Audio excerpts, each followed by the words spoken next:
Mesdames et messieurs, bonsoir et bienvenue à cette émission d'Info 9. Le Portail est un organisme à but non lucratif qui vient en aide à une clientèle spécifique. Alors, pour nous en parler, je reçois de cet organisme Mme Vicky Marcotte. Madame Marcotte, bonsoir. Bonsoir. Merci d'avoir accepté cette invitation-là, Madame Marcotte. Ça fait plaisir. Le Portail. Je me trompe peut-être, je suis peut-être un petit peu dans le champ, comme on dit, mais il me semble qu'on n'en entend pas beaucoup parler. Est-ce que c'est nouveau?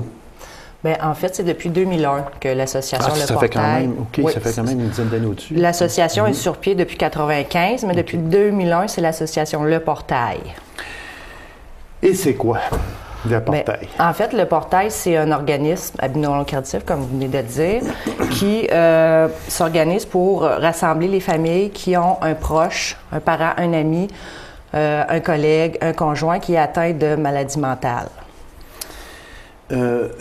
Ça, là, maladie mentale, on en entend parler de plus en plus. Oui. Chez nous, en Abitibi-Témiscamingue, on se dit tout le temps, ça, là, chez nous, on n'a pas de ça quasiment.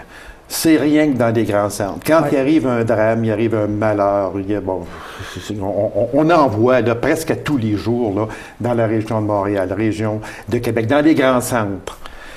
Puis, on est porté à se dire, nous autres, chez nous, on n'a pas ça. Je pense que je suis dans l'erreur quand je dis ça. Oui, beaucoup, parce que... Dites-moi là, ne vous gênez pas. Mais il me semble qu'on prend ça toujours, c'est ailleurs, c'est pas chez nous. C'est parce que c'est encore beaucoup tabou. Il y a beaucoup de préjugés encore face à ça. On ne veut pas en parler. On ne veut pas en parler. Puis, en fait, il y a un Canadien sur 5 qui va être atteint de maladie mentale, c'est-à-dire 20 %. Donc, il y a beaucoup de familles qui vont être touchées par la maladie mentale. Ce qui arrive, c'est que les familles sont beaucoup isolées dans ces cas-là. Ils ne sont pas portés à aller chercher de l'aide à cause des préjugés. Ça, c'est vrai ce que vous dites là. Oui, on ne veut pas le dire. Non. On a quelqu'un dans notre famille qui est atteint d'une maladie mentale. On cherche à l'isoler. On cherche à le cacher.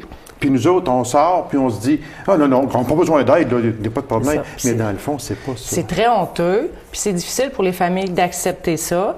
Il y a un processus d'adaptation qu'il faut qu'il soit fait aussi pour accepter, ensuite aller chercher de l'aide, d'être soutenu. Fait que c'est pour ça que le portail existe, en fait. C'est pour soutenir ces familles-là. Est-ce que chez nous, on commence à avoir tendance à accepter plus? Mais parce que c'est une maladie, là. Ou de plus en plus, parce que, nous, ici en Abitibi, il y a la Bouée de l'Espoir qui est à La Sarre, il y a Valpabenne qui est à Val-d'Or, puis il y a la Rescousse qui est à Amos, puis il y a le Portail à Rouen. Donc, avec ces organismes-là, on se rend compte qu'il y a un besoin, c'est bien certain, puis que les familles l'utilisent de plus en plus. On isole moins. Est-ce qu'on peut dire ça? On demande plus d'aide? Oui, parce que c'est souvent des situations de crise, de détresse. On ne sait pas où aller, on ne sait pas trop vers qui se tourner. Donc, tu sais, les familles qui ont un proche atteint de maladie mentale ont toutes les mêmes besoins spécifiques, donc d'information. Oui, surtout. D'être soutenues. D'être épaulé dans ça. De partager leurs difficultés avec d'autres familles qui vivent sensiblement les mêmes choses. OK. Fait que de les regrouper à la même place, puis de travailler avec eux. Chaque famille est rendue selon leur cheminement à différentes places, donc ils apportent l'aide avec les personnes, donc ça devient des groupes de soutien. OK. Fait qu'ils sont moins isolés. Ils sont moins isolés, à votre question. C'est ça. J'aime pas les statistiques, parce qu'on peut faire dire ce qu'on veut. Oui. Les statistiques, ce sont des chiffres. Oui. Malgré qu'il reste des faits quand même qui nous sautent aux yeux. Et je ne veux pas, là, comme je disais, qu'on s'enferme là-dedans et qu'on en discute. Là. C'est pas ça. Okay. Sauf que juste pour donner un aperçu, parce que dans les notes que j'avais, là, entre autres, on disait ici qu'il y avait 4 personnes sur 5 seront affectées par la maladie mentale de façon directe ou indirecte au cours d'une vie. Ouais. C'est 8 personnes sur 10, c'est 80 %, Mme Marcotte. Ça fait peur qu'on dirait. Puis si on dit à travers le monde, il y a 40 millions de familles, si on parle de la schizophrénie, 40 millions de familles qui vont avoir à, justement, dealer, si je peux me permettre, avec cette maladie-là à travers le monde. Donc, c'est beaucoup, beaucoup. Puis, les maladies mentales, c'est aussi relié avec le stress. Donc, on sait que de nos jours... Et aujourd'hui, le stress, Il y a de On n'a plus pas en le plus choix, de là. stress. Ben oui, c'est ça. On est de moins en moins capable de gérer notre stress. Aussi, on a moins le temps. Fait que ce qui C'est bien dit, résulte... ce que vous dites là. On n'a plus le temps. On n'a plus le temps. On est poussé continuellement. Puis on n'a plus le temps de s'asseoir puis de dire « Ouf, on va respirer un peu. » Puis le stress, là, regarde, on va l'envoyer un petit peu. On n'a pas le temps. Puis les familles s'épuisent beaucoup parce qu'ils ont de la difficulté à mettre leurs limites. Ils ont de la difficulté à s'affirmer, de la difficulté... Il y a plein de choses qu'ils ne connaissent pas. Que la maladie mentale, c'est très complexe. Oui. Fait que ça nous fait des familles qui sont épuisées, en détresse. C'est pas facile pour les familles.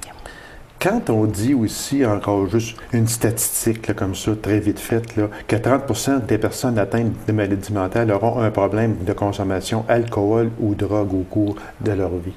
Oui. Ça, là, est-ce que c'est un peu la partance de la maladie mentale, en ce sens que on est dans la drogue et dans l'alcool? Aujourd'hui, c'est un fléau. C'est sûr que dans l'abus, les gens qui ont une prédisposition à une maladie mentale, s'ils n'apprennent pas à bien gérer leur stress, s'il y a un abus d'alcool ou de drogue, c'est sûr que ça a un effet.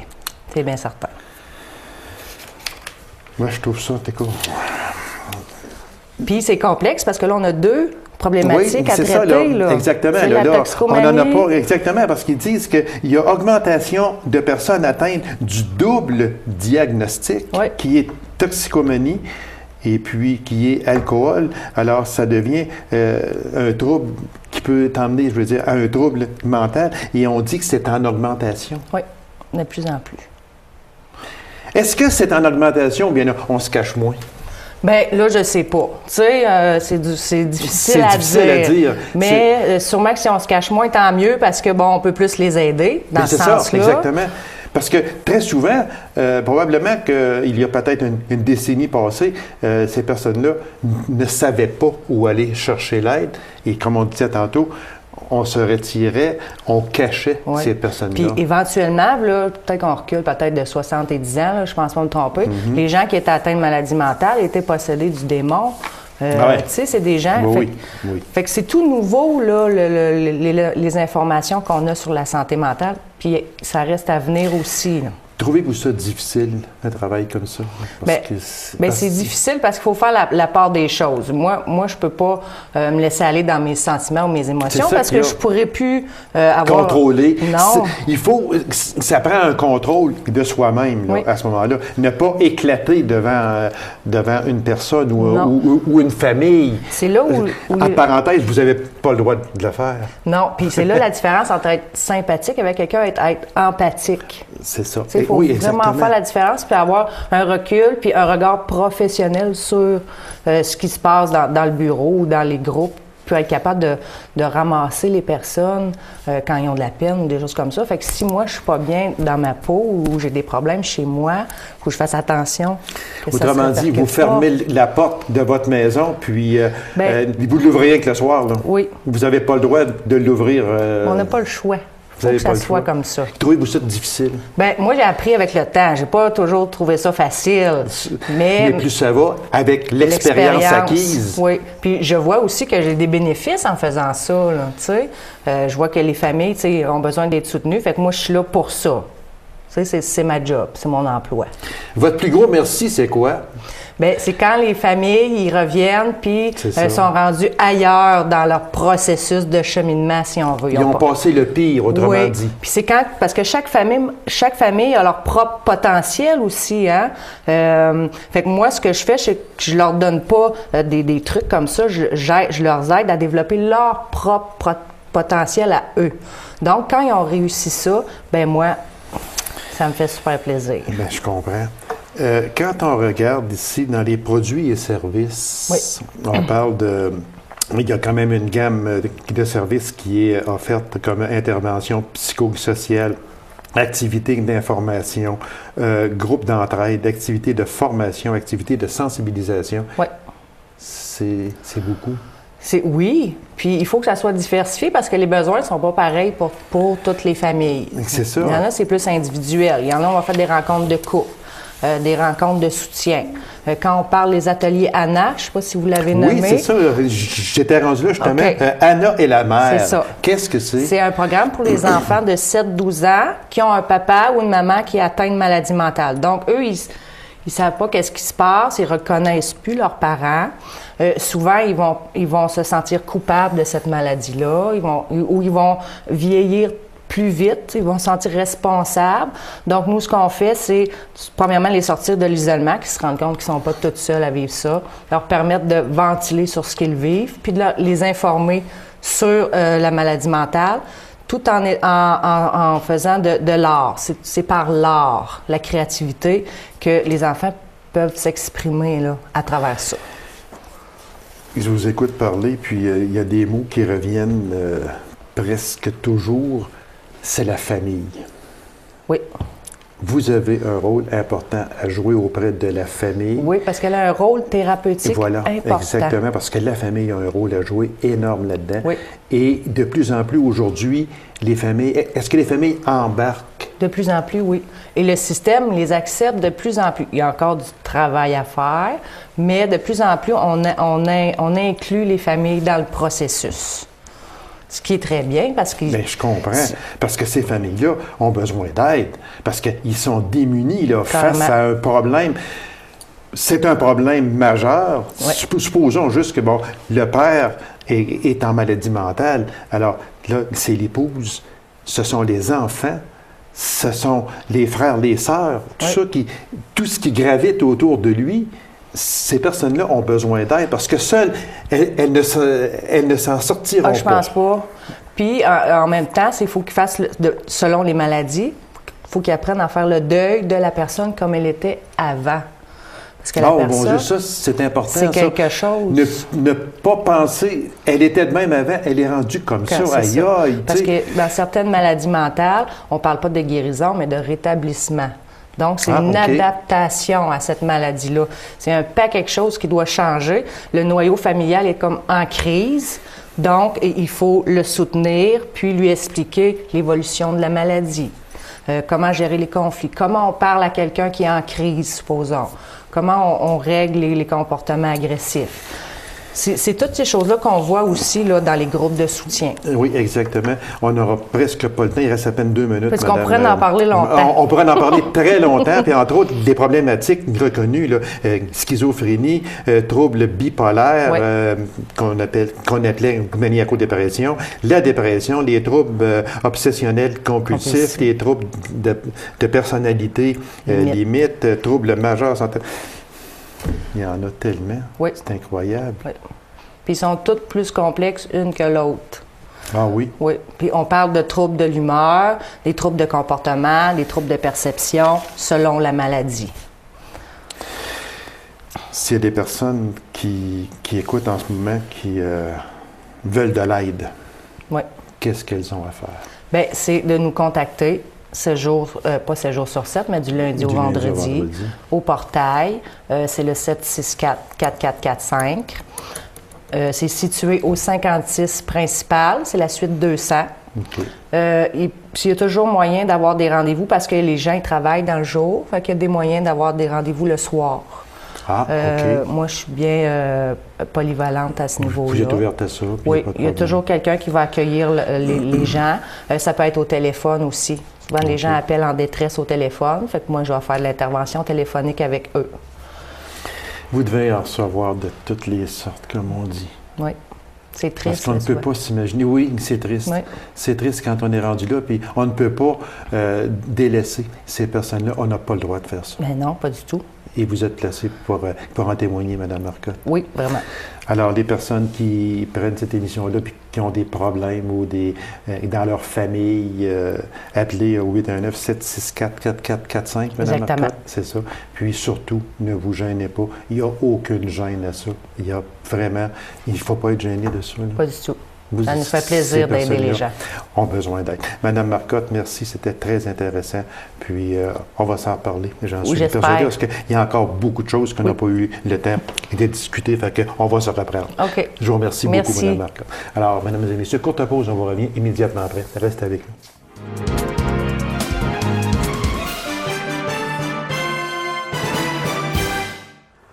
L'organisme des grands frères et des grandes sœurs de l'Abitibi-Ouest a maintenant 30 ans. Alors, pour nous en parler, je reçois la directrice de cet organisme, Mme Véronique Leclerc. Mme Leclerc, bonsoir. Bonsoir. Merci, Mme Leclerc, d'avoir accepté cette invitation-là. Grand frère, grande sœur, déjà 30 ans. Oui. Mon Dieu, le temps passe vite. Le temps passe très vite. Parce que, moi, je sais qu'on en a parlé déjà. Et puis, disons que moi, j'ai été un peu surpris lorsque j'ai vu qu'il y a quelques années passées, grand frère et grande sœur étaient pour bientôt fêter leur 30e anniversaire. Alors, je me disais, mon Dieu Seigneur, il me semble que, est-ce que je me trompe ou si je suis correct en disant que depuis quelques années, on en entend beaucoup plus parler des grands frères et des grandes sœurs?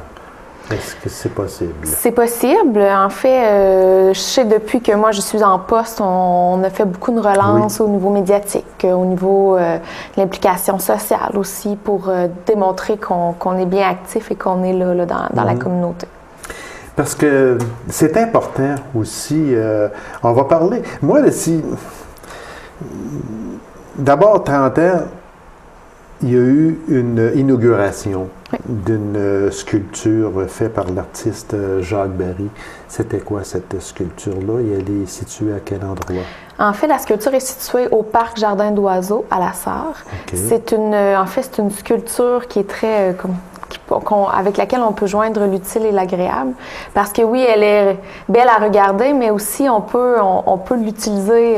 En fait, c'est une table d'échecs. Il y a des bancs et la table.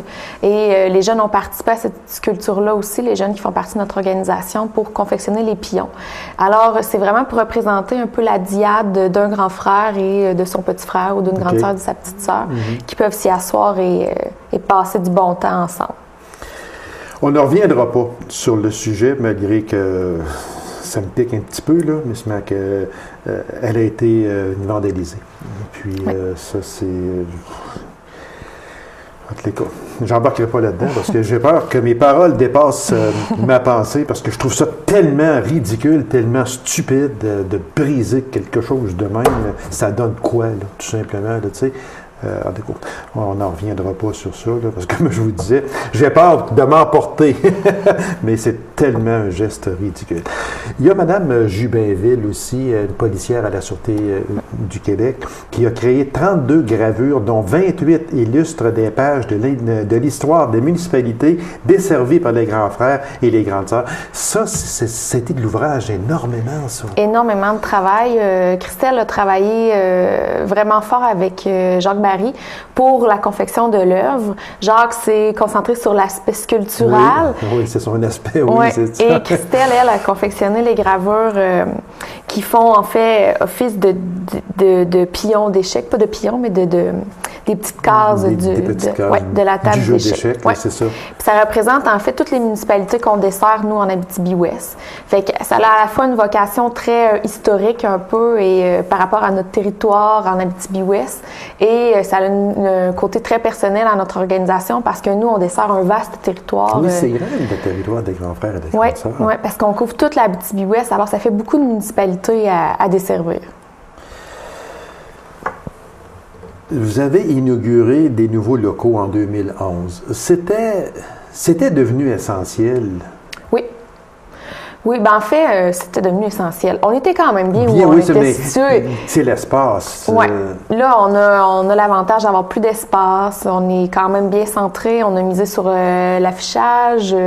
On a un peu profité de cette occasion-là pour se réactualiser, si je peux dire. Nos locaux sont mis au goût du jour aussi. C'est très agréable. C'est intéressant pour les gens de venir nous rendre visite. Est-ce qu'on peut dire que c'est un nouveau départ? C'est totalement un nouveau départ. Oui. Nous, on disait, ça a été de longues démarches.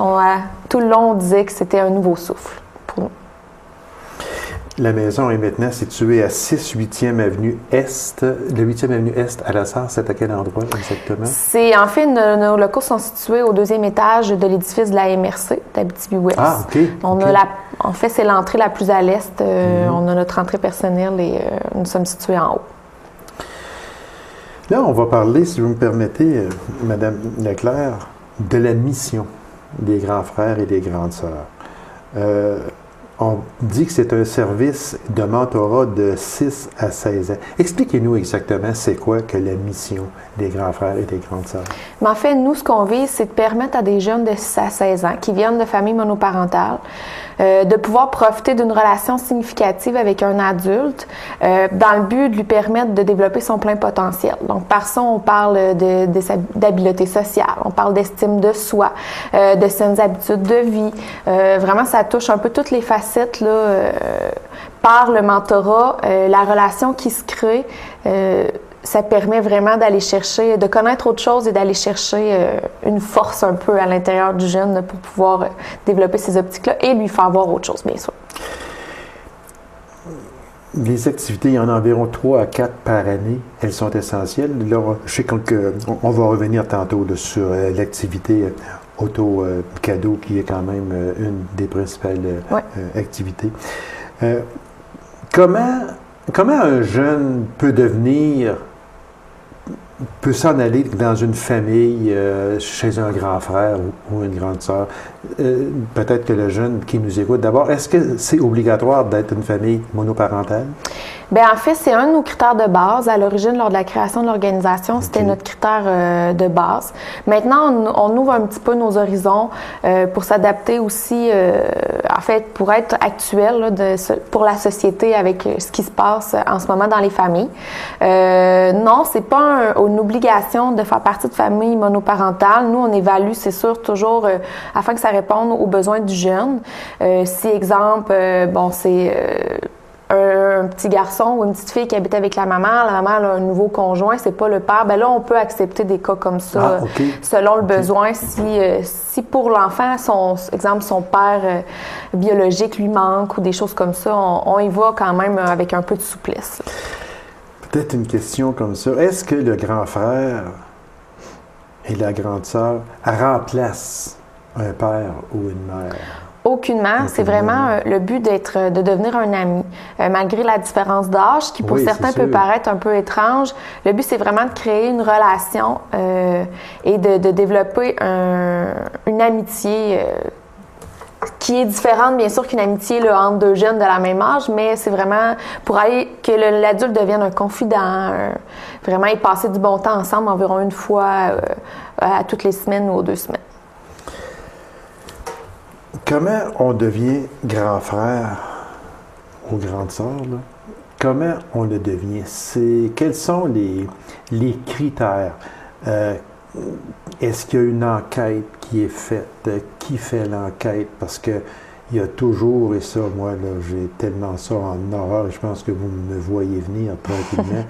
Il y a peut-être quelques petits pédophiles qui pourraient s'infiltrer au travers de ça. Parce qu'on parle de jeunes de 6, 7, 8, 9, 10 ans, là. Il y a peut-être, je dis des jeunes, mais ça peut être des jeunes filles aussi, là. Est-ce que ça peut être la fixation d'un pédophile? Comment on va faire pour le démasquer, lui? Et quelle sorte d'enquête il y a là-dedans, Mme Leclerc? C'est sûr qu'on n'accepte pas qui veut. On a un processus qui est très rigoureux et qui est long. Les gens, c'est sûr que quand ils se lancent dans l'aventure d'essayer de devenir grand frère ou grande sœur, il faut qu'ils soient patients. Premièrement, c'est sur base volontaire. Les gens viennent nous voir et offrent leur service. Par la suite, on fait vraiment, il y a une entrevue psychosociale qui est effectuée.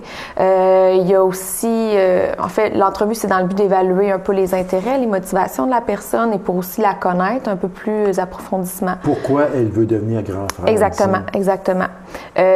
Aussi, on fait la vérification des antécédents judiciaires qui est essentielle. Bien sûr, et oui, j'espère. Nous, dans le cas de notre agence, on n'accepte aucune personne qui a un casier judiciaire. On y va vraiment, on coupe peut-être dans des parties qui pourraient parfois malheureusement nous faire perdre des candidats qui pourraient être très intéressants. Oui, mais je pense qu'il n'y a pas de chance à prendre. Exactement. Alors, ça, et on vérifie des références. On fait une visite à domicile aussi. C'est vraiment un processus qui est quand même très long, complexe et rigoureux, mais qui nous permet à la fin d'éviter d'avoir tout soupçon ou tout doute possible. On y va.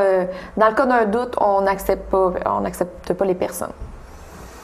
Et l'enquête est faite par qui? C'est effectué par moi, en l'occurrence, qui est l'employé de l'organisation.